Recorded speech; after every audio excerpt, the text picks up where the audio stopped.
Hi, it's the very end of July and time for episode 3 in our Studio Diaries series. So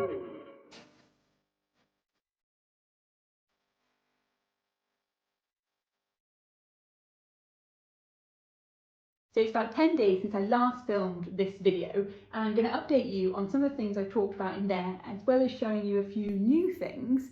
But firstly, one caveat, the thing that I've been working on the most over the last 10 days is this illustration collaboration project that I talked about in the very first episode, which I can't show you anything from. It's a really exciting project. It's a little out my comfort zone and it is absorbing a lot of time because the deadline is the end of August.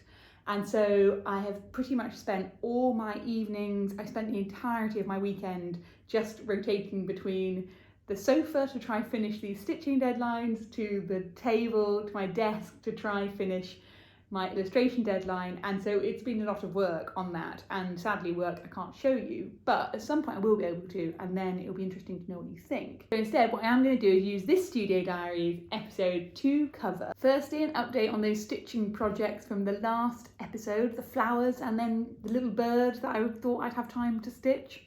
Then I want to talk about our Summer of Sewing, which is a really exciting thing. It's a sort of big giveaway thing we're doing. Then our freestyle bundles, and this is something a little bit unusual that I've got the team doing in the studio at the moment that we're going to be launching at the end of August. I'm going to show you the progress on those. Finally, I want to talk some business stuff. We're going to talk SEO, search engine optimization, so show you something we're kicking off on that.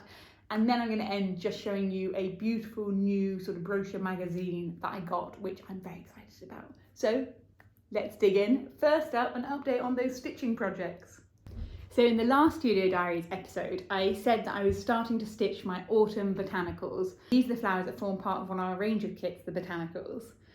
Last weekend, I went to go stay with my granny. Me and my sister went to go stay with her, and it was great because it gave me a load of time to sit with my sister, with my granny, and all sew. And so I made very good progress, but maybe not quite as much progress as I thought I would be able to show you by this point. So if you remember from last time, I needed to stitch up 3 new flowers and 1 additional embroidery. So in 10 days, you know, being fair on myself, that is quite a lot of sewing when I don't have that much time actually during the day to sew.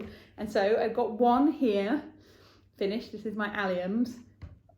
And then I also stitched this one, the marigolds here, which is I really like this palette because it's a lot more traditional, but I think when this is framed, you'll really see how beautiful that one looks. And then I did not entirely finish because I am currently still in the middle of stitching my dahlias, and the dahlias have been a bit of a challenging one because they're such hard flowers. You know, there's so many different varieties firstly of dahlias, and secondly they are quite complicated in the way the petals form. There are just so many petals, and therefore there's quite a lot of different ways you could stitch them, none of which quite perfectly looks like a dahlia, but it does look like a lovely bit of embroidery. So this one here I've been stitching using a Pekingese work, which is one of my favourite stitches, and I am in love with how it's made this all look so gradated. So what I have to do on these 3 is I've got to finish stitching the flowers, and the one detail that I haven't added yet is the name. So I put in sort of the name and what they stand for, and so I've got to stitch those on all of them, then I've got to mount them, then I've got to frame them. But handily, I've got loads of time because we're not photographing these till the end of the month, so I've got time to finish them now, and I do always quite like being ahead of schedule. But I did get time to stitch up this little piece, and this is not the frame that it will live in, but I want to show you a frame. This piece here, so this little bird, and this bird was taken from a motif at Leighton House. I'll show you alongside. It was one I saw on the tiles, and I love its big neck. And actually at Leighton House it wasn't a peacock, but I mean everything's lovely as a peacock. So this piece here is a bit of a new style for me. What I've done is I've stitched all the tail in lazy daisy stitches and then put a French knot in the middle of each one, and it's really effective en masse, particularly with this lattice work border as well. Now this frame is just one that I had from another embroidery, and it is not the right frame for this piece. Like this outer frame is dark blue, and I think it should be green, and I don't think this inner should be bright pink. I actually think maybe that should be a blue, so it all kind of pops more. So I'm hoping that by the next video I'll show you this one in a new frame, but I wanted to hold it up and show you how it looks as it is now, because that's fun. So I did do quite well on the stitching project. I said I'd do, but I didn't do quite as well as I had hoped to. I wanted all these to be totally finished. Okay, second up is our summer of sewing. And maybe you spotted between those two clips the little switcheroo I did in the background, because this is our latest design, and I want to tell you all about this summer of sewing idea. As I talk about a lot on the video, all about kind of why I started the Fabled Thread, one of the reasons I started this business was all about sharing the love of sewing. You know, I come from an ex-investment banking background. I was an entirely desk-based job, stressful environment, and sewing for me became like a real antidote to the stress. It was a way that I could switch off just by physically restraining my hands. It meant I didn't check my emails, and it gave me peace of mind for a little bit of time. And so everything I sort of do actually stems from that original passion of wanting people to sew, because this world is so fast paced. We spend so much time on our phones, a sort of doom scroll, watching TV, double screening. I genuinely think there is so much meditative power to be gained from sewing. And about 2-3 years ago, we therefore did this idea called the Summer of Sewing, where we created one-off kits that we would wrap here, gift wrap in wrapping paper, make them look really beautiful, send to you as part of an order for you to pass on to someone else. The idea was whether you choose to stitch it yourself and stitch the design to give to them, or whether you actually just directly give them the kit. I'm sure everyone can kind of think of someone in their life who they think would benefit from sewing, who would benefit from the kind of repetitive action that it brings. And it's been about 3 years since we last did it. Part of that is not because we didn't intend to do it again, it's more just we haven't had time with all the moving studios, new products, like other things took precedent. But this summer we're doing it again. Actually, this week we're doing it again. By the time this video comes out, we've probably already launched it. And the idea of the Summer of Sewing one is that we want to give you a kit for you to pass on to someone else. It happens to coincide with the fact on our Instagram channel we just hit 50,000 followers. And I'm not usually a huge fan of celebrating sort of milestones like follow account, because I think it's a bit of a vanity metric. You know, I think how many people follow an account is to some degree a lot of luck. How you engage with the account is something we can control, but it's nice to go inside the two. And so we have got these special gift wrapped kits with a big old tag that says on it, "Please give me to someone special." And these kits each contain in them the materials to make this forget-me-nots design.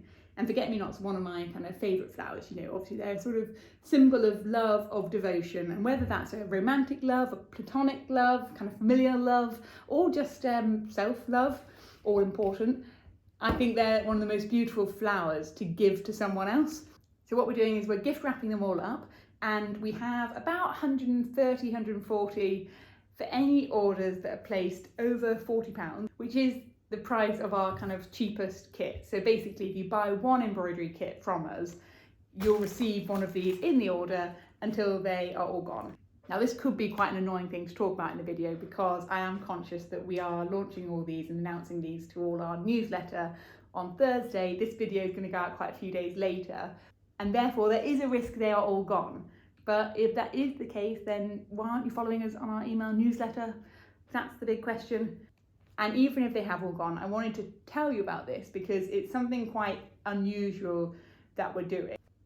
I'm going to flip the order here versus what I said I was going to do, and actually I think it's better off the back of this Summer of Sewing thing to go into our SEO, search engine optimization. Now this is a little bit of a more businessy segment, but it is absolutely something that's been absorbing our time. Basically as a business, I have never done any formal marketing. We've never done any paid advertising. I have never written anything for search engines. We've never had any marketing advice. Basically, we just record content, put it out there, hope for the best, but it's a bit of a scattergun approach. And I like that because I'm quite keen on just trying to really authentically grow the business. But what it does mean is we're pretty bad at a lot of things that other businesses are very good at. So one of those is appearing on search engines. And just before doing this video, I went on to go check our stats. And if you search embroidery kits on Google at the moment, we are in a very impressive position 89.1 in the UK. We're over 100 down the list in the US, so it's not great. And obviously it's unrealistic to think you would ever get to number 1, number 2, but if you could get into that tail end of the first page, it would be like such a game changer for the business. And it's important because the more we grow, the more kits we sell, the more we do, the more of these projects and new things that I can embark on, the more help we can have to make everything we do better. So it is important to actually take this stuff sort of seriously. Over the start of this year, I was doing this training program called the Goldman Sachs 10,000 Small Businesses. Basically, Goldman Sachs fund a load of businesses, about 70 in my cohort, to do a 4-month mini MBA. You're put into little growth groups, and within your growth groups you kind of work together and you advise one another and you write business plans. And in your growth group you have a totally disparate group of businesses. So I had in mind, one was a kind of a builder, one ran a virtual PA system, one had a stair lifts business, one was an influencer, and one very handily had an SEO business. So he does search engine optimization, and the whole basis of search engine optimization is that you just improve your website, you improve the way you do things in order to get yourself higher up the rankings and to encourage more people to spend more time on your website. He was sort of shocked at how little I have focused on any of this stuff. And so as of last week, we started working with Aaron to try and improve all this stuff. Jen, who you've all met before, Jen is shifting into more of a marketing role, and while she's done an absolute ton of content marketing before, doing things like this analytical marketing is actually also really new to her. So it's a bit of an adventure together, but we are both going to be working now with an advisor to try help us shift our position. And if I look at our stats of how we're doing, we're pretty good actually on our kind of website monthly hits. I'll put all the information here.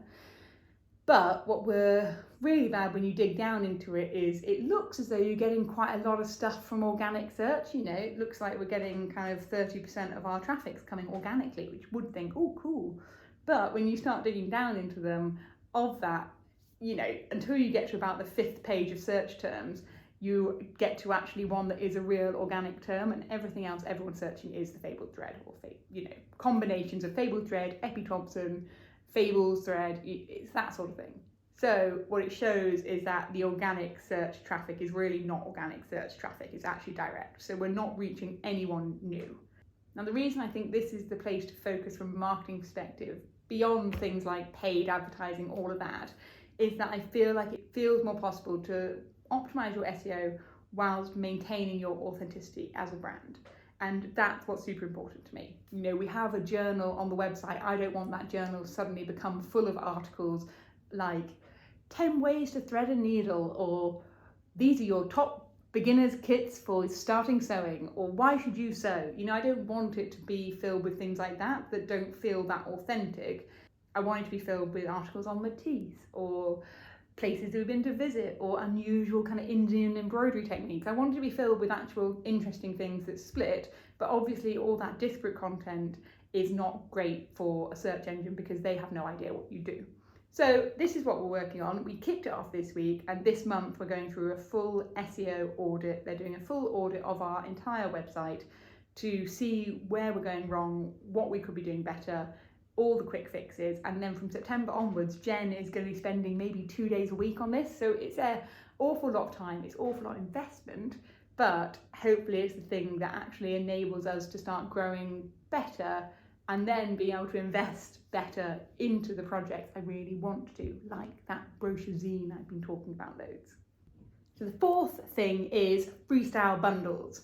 So on this wall behind me, loads of the pieces on there are all kits and they're parts of ranges, but quite a few of them are not kits. So kind of all these long landscape pieces, none of those are embroidery kits. And part of that is just that we can't do kits for every design I create.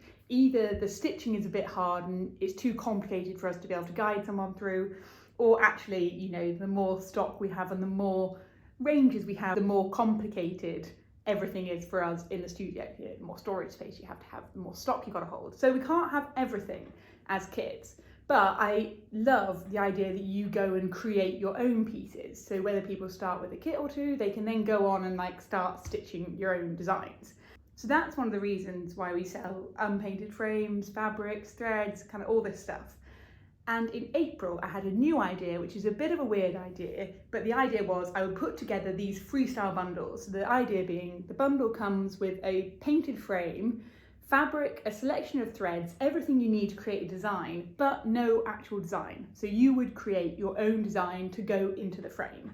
I think a painted frame is just full of so much opportunity for creating designs, and so I think these are a really exciting kind of product to help people take that first step towards creating their own designs. So this week we're preparing because our photographer Jessie comes again at the end of this month, and so we have to get anything we want photographed that we're going to launch between sort of September, October, ready during August, and that way Jessie can photograph it. So we have been painting frames, fun frames. And this is what's so fun about this bit, is we get to just paint frames in designs which aren't going to be a kit. So you can do all different shapes, quite kind of unusual designs, things in pairs. You know, a lot of them in pairs because I love a little duo, but look at these, how cute. And I feel like these will make such fun embroideries once I've paired them up with some fabric and threads.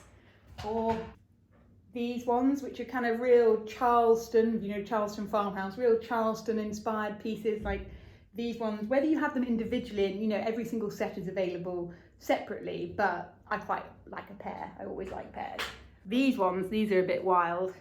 This set here are super bold, you know, kind of quite unusual colour combinations, the purple with the red and the yellow, but I think they would make really fun, vibrant embroideries. Or here, which are a bit simpler, but you could see how they'd work well together. Or again, you could have these kind of as two separate pieces, landscape, portrait.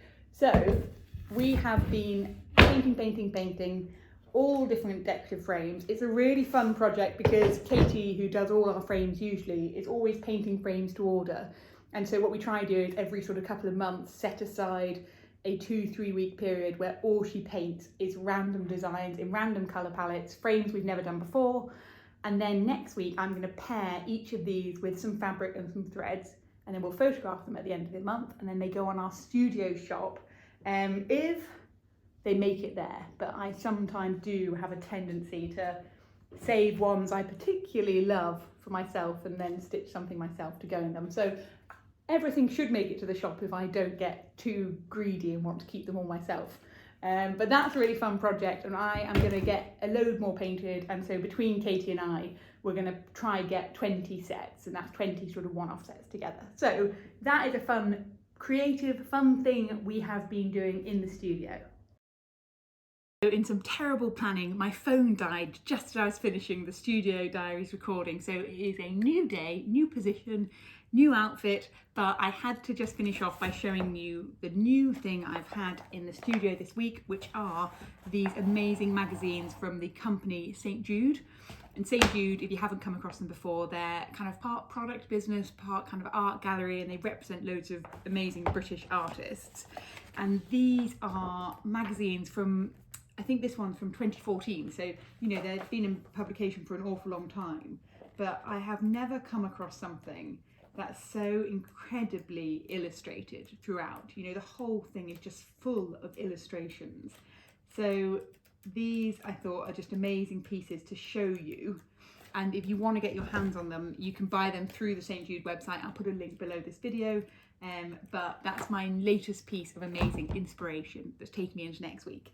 So that's it all, that's our update. Next week I'm going to be working hard again at this kind of illustration collaboration. The deadline is looming, and so I've got a lot of work to do. We're going to be sending out all our summer of sewing gift kits, and that's going to take up a load of our studio time.